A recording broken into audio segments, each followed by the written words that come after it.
Good morning, boys and girls. My name's Mary, and today we're back with another episode of Exploring the Anthropocene. Today we're going to learn about Lake Garda. Lake Garda is a pond in Burlington, Connecticut, and as a child I spent countless hours here playing, swimming, canoeing, and catching frogs, fish, and turtles. This place holds many fond memories from my childhood, and today we're going to look at some of the signs of the Anthropocene in and around Lake Garda. Come on! One sign of human presence and activity around Lake Garda is seen mostly in the winter when it gets cold, like it is now.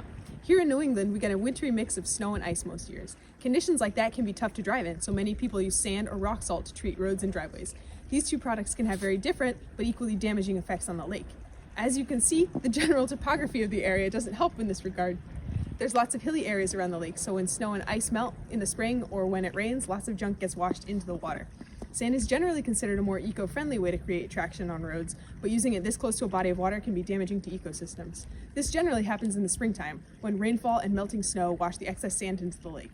This deposition of sediments can disrupt or inhibit plant growth in certain areas, which can affect the ecosystem and the food chain. Bingo! When the rock salt used to help melt road ice gets washed into the lake, it can also have very detrimental effects on the lake's ecosystem. It can change the chemistry of the water. In a pond like Lake Garda that sees very slow input and output of water, this kind of change can have very harmful effects on plants and wildlife. Some species of fish and frogs are very sensitive to changes in water chemistry, and both of these animals live their lives primarily in the water, and springtime, when these chemical changes take place, is a crucial time for both types of animal. Plants are similarly affected. Plants require water for photosynthesis, and increasing the salt concentration in water makes water uptake more challenging. Bingo! Another sign of human activity around Lake Garda is water pollution. Right over here we see one small source of water to Lake Garda, a drain from a catch basin. The catch basin is located right over there on the road. This means that when it rains or when snow and ice melt, many things, along with the rock salt and the sand that we just talked about, many things get washed into the lake. This means litter, plastics, any type of oil that might be on the road. These pollutants can cause damage to the ecosystem and the wildlife.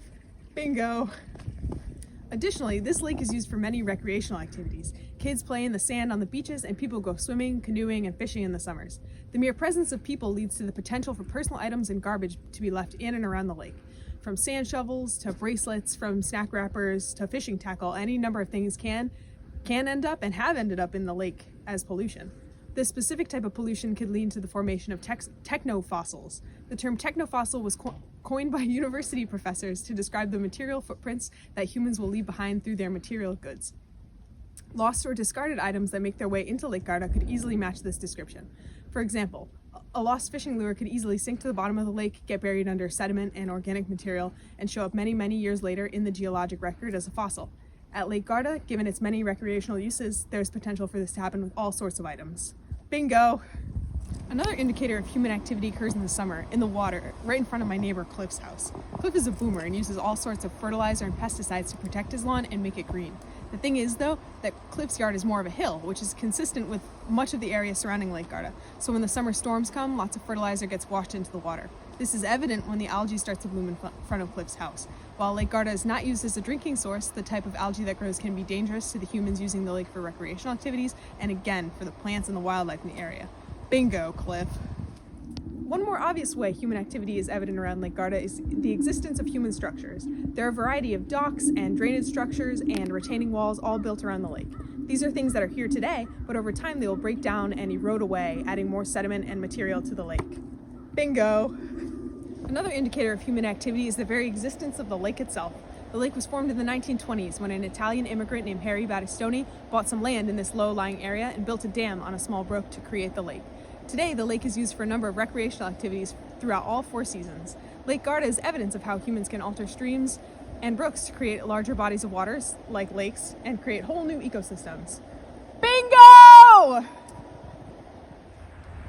As we just discussed, Lake Garda is man-made from a dam stream. Despite its man-made origin, I think of this lake as a natural area with important ecosystems.